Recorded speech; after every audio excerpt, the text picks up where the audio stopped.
Friends, welcome you all to my YouTube channel. कैसे हैं आप सब? होप सो आप सब बढ़िया होंगे। तो बच्चों, आपके बोर्ड एग्जाम्स बहुत पास आ गए हैं, बहुत कम टाइम रह गया है। तो आज मैं आपको कुछ इम्पोर्टेंट क्वेश्चंस बताने वाली हूँ जो कि बोर्ड एग्जाम्स में मोस्ट प्रोबेबली पूछे जाते हैं। हम स्टार्ट करते हैं बच्चों। पहले आपकी कोर के दो पार्ट्स हैं, one is macro economics, another is Indian economy. तो वन बाय वन मैं आपको दोनों में से इम्पोर्टेंट क्वेश्चंस बताऊंगी जिनको करके आप बहुत अच्छा स्कोर कर सकते हैं, बिकॉज यही वो क्वेश्चंस हैं जो रिपीटेटिवली बोर्ड एग्जाम्स में पूछे जाते हैं किसी भी फॉर्म में, थोड़ा सा डायरेक्टली इनडायरेक्टली करके। वो ये क्वेश्चंस जो है बहुत इंपॉर्टेंट है, चाहे ये 1 मार्क में आ रहे हैं, ऑब्जेक्टिव फॉर्म में आ रहे हैं, या हो सकता है 2 मार्क में आए, 4 मार्क में आए। तो बच्चों स्टार्ट करते हैं पहले मैक्रो इकोनॉमिक्स से। इसमें आपका जो फर्स्ट चैप्टर के अकॉर्डिंग क्वेश्चन बनता है, आपको एक क्वेश्चन आएगा जिसमें से आपको बताना होता है वो स्टॉक है या फ्लो कॉन्सेप्ट है। स्टॉक या फ्लो के बेसिस पर ये क्वेश्चन पूछ सकते हैं, और या फिर स्टॉक और फ्लो का डिफरेंस भी आ सकता है। तो एक क्वेश्चन तो आपको बच्चों ये प्रिपेयर करना है कि आपको ये पता होना चाहिए स्टॉक कंसेप्ट क्या है और फ्लो कंसेप्ट क्या है। इनके डिफरेंस भी आ सकते हैं, और एक आपको कोई एग्जाम्पल की फॉर्म में भी पूछ सकते हैं कि बताओ वो स्टॉक कंसेप्ट है या फ्लो कंसेप्ट है। उसके बाद बच्चों आपके जो सिलेबस में है वो 2 सेक्टर इकोनॉमी वाला केस है। 2 सेक्टर इकोनॉमी वाला जो केस है उसके बेसिस पे वो आपसे पूछ सकते हैं कि एक केस स्टडी देकर कि इनडायरेक्टली कि वो आपका 2 सेक्टर है, 3 सेक्टर है, या वो क्या है। तो जिस पर्सन ने ये स्टडी कर रखा होगा, जिन लोगों को ये पता है कि only 2 sector is in your syllabus, आपको वही एक्सप्लेन करना है इसके अंदर। अगर टिक मार्क में है तो टिक करना है आपको इसमें। देन आपका इसके बाद नेक्स्ट चैप्टर में से एक इम्पॉर्टेंट क्वेश्चन आता है final goods and intermediate goods का difference. Final goods and intermediate goods में डिफरेंस क्या है, ये आपको अच्छे से पता होना चाहिए बच्चों कि इसका डिफरेंस क्या है। और एक मोस्ट प्रोबेबली क्वेश्चन जो आजकल पूछा जाता है वो ये है कि कंपोनेंट्स ऑफ NFIA। ये आप सबको प्रिपेयर करना है, very important question. Components of net factor income from abroad. Components of net factor income from abroad. ये 2 मार्क 3 मार्क के अकॉर्डिंग क्वेश्चन आता है, ये आप सबको पता होना चाहिए। देन इसके बाद आता है बच्चों आपका एक 6 मार्क्स का जो न्यूमेरिकल है, उसके लिए आपको तीनों फॉर्मूलेस की अच्छे से प्रैक्टिस करनी है। वैल्यू एडेड मेथड की, इनकम एक्सपेंडिचर मेथड, और वो किसी पे भी हो सकता है इनमें से 6 मार्क्स का ये जो क्वेश्चन है। इसी में से बच्चों एक थ्योरी का क्वेश्चन आता है, एक जीडीपी डिफ्लेटर होता है, green GDP deflator. What are externalities, which is best, real GDP और नॉर्मल जीडीपी। आपको ये सब क्वेश्चंस बच्चों बहुत अच्छे से प्रिपेयर करने हैं। रियल जीडीपी, नॉमिनल जीडीपी का difference, which one is better, then GDP deflator क्या होता है, देन एक्सटर्नलिटीज क्या है, ये सब आपको प्रिपेयर करना है, ये बहुत इंपॉर्टेंट है। देन मनी के चैप्टर में से मनी का कोई भी फंक्शन, कोई भी पर्टिकुलर फंक्शन आपको एक्सप्लेन करना आ सकता है। मनी के फंक्शंस अच्छे से आने चाहिए आपको। देन आपका एक टॉपिक है इन्वेस्टमेंट मल्टीप्लायर का, which is again very much important, investment multiplier. Then आपका बच्चों ये जो चैप्टर आता है ये मोस्ट इम्पॉर्टेंट क्वेश्चंस हैं जो फ्रीक्वेंटली पूछे जाते हैं बच्चों। एक डेरिवेशन जो बहुत ज्यादा इंपॉर्टेंट है, आपके सिलेबस का पार्ट है, derivation of saving curve from consumption curve. It is from chapter aggregate demand.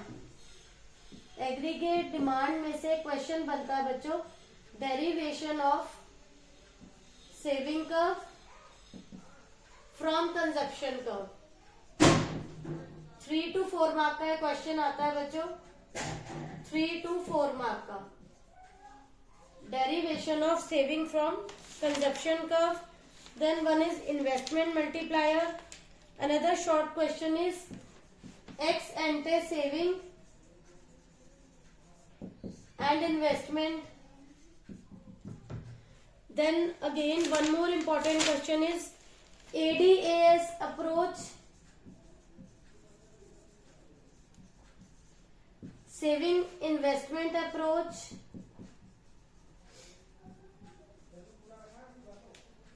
then is inflationary gap, deflationary gap. बच्चों, you can note down all these questions, all these topics because these are very important and हम इन्हें अच्छे से prepare करके अच्छा score कर सकते हैं. How to correct these situations, whether वो inflation है, whether वो deflation है, how to correct these situations, हम इन्हें ठीक कैसे कर सकते हैं, ये भी करना है हमें. इसके बाद नेक्स्ट टॉपिक आता है बच्चों ऑब्जेक्टिव्स ऑफ गवर्नमेंट बजट, जिसमें आपको reallocation of resources, reducing inequalities, इन पॉइंट्स को अच्छे से कवर अप करना है. बहुत इंपॉर्टेंट टॉपिक है objectives of government budget. Then one more question is there, वो आता है आपका difference between direct and indirect tax. अच्छे से लर्न करना है बच्चों आपको direct and indirect tax. Then इसमें एक चीज आती है बच्चों बीओपी बीओटी वाले आपके चैप्टर में बैलेंस ऑफ पेमेंट में, कि difference between BOP and BOT, balance of payment and balance of trade का डिफरेंस. 2 to 3 मार्क्स में डिफरेंस आते हैं डायरेक्ट इनडायरेक्ट टैक्स के, बीओपी बीओटी के. देन आपका एक क्वेश्चन आता है बच्चों इम्प्लीकेशंस क्या है, फिस्कल डेफिसिट की इम्प्लीकेशंस क्या है, implications of fiscal deficit. Then difference between BOP BOT हो गया. देन आपका आता है fixed and flexible exchange rate, flexible exchange rate, fixed exchange rate.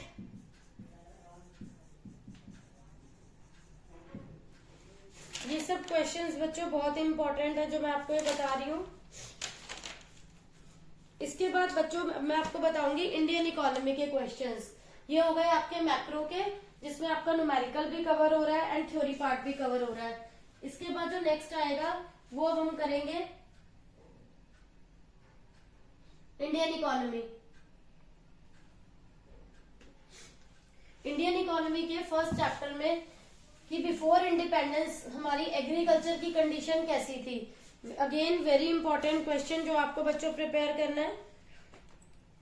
Colonial time के उस जो रूल के टाइम डेमोग्राफिक प्रोफाइल कैसा था वो आपको पता होना चाहिए. ये कुछ बेसिक क्वेश्चंस हैं बच्चों जो each and every year repeat होते हैं. Now is the turn off Indian economy.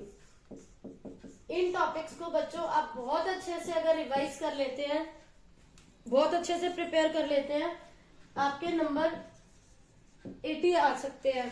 Full on full आप स्कोर कर सकते हो इन टॉपिक्स को करके. एग्रीकल्चर की कंडीशन कॉलोनियल रूल के टाइम कैसी थी. Then is the demographic profile.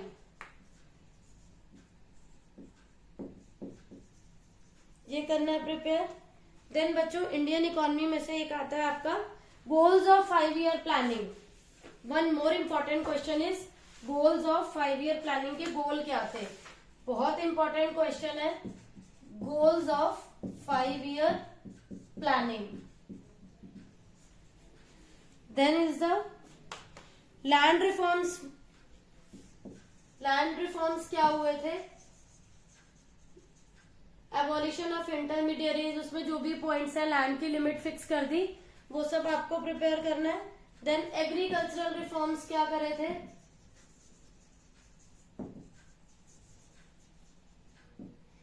One more question is inward looking strategy क्या थी, कि हम दूसरी कंट्री पे डिपेंडेंट नहीं रहे, खुद बनाए वो products commodities. Inward looking strategy है वो. Then next question is liberalization reforms. एक क्वेश्चन था उसमें लिबरलाइजेशन, प्राइवेटाइजेशन, लिबरलाइजेशन, ऐसे ही ग्लोबलाइजेशन. आपको किसी कंपनी का एग्जाम्पल देंगे, उसके मेरिट्स डीमेरिट्स पूछ सकते हैं कि ग्लोबलाइज हुआ तो मेरिट्स क्या है, डीमेरिट्स क्या है. देन डीमोनेटाइजेशन आपको जस्ट एक बार रीड आउट करना है बच्चों.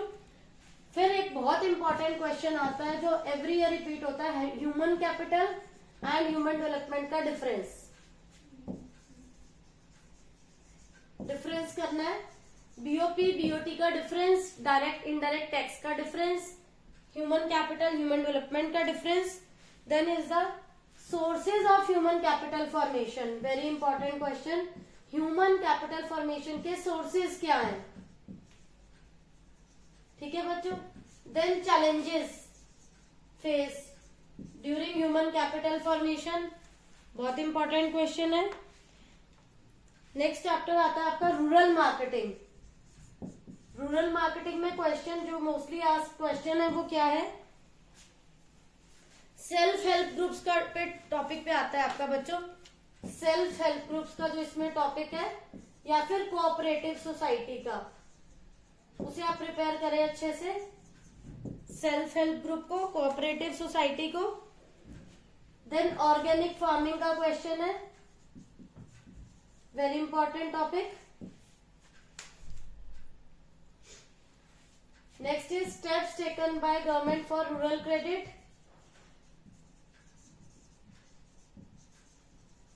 Rural credit,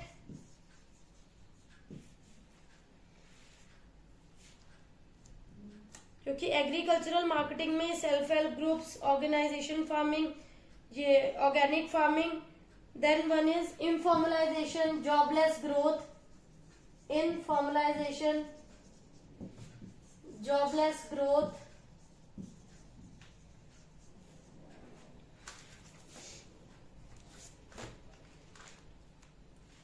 problems faced during unemployment, problems faced during unemployment. Anyone can score very good marks by doing these question.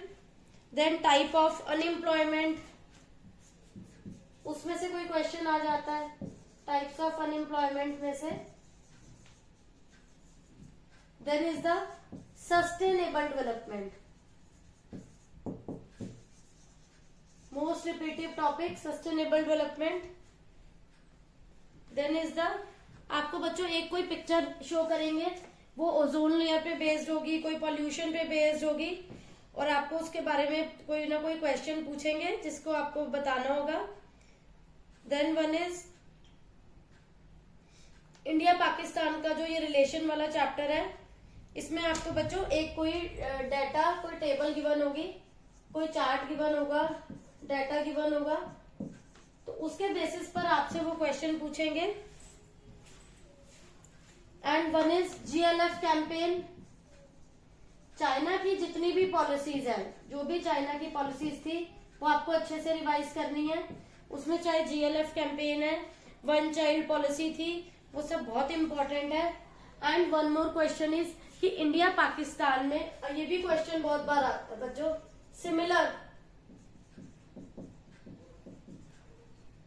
Similar policies क्या थी इंडिया पाकिस्तान की, इंडिया चाइना की सिमिलर पॉलिसीज क्या थी।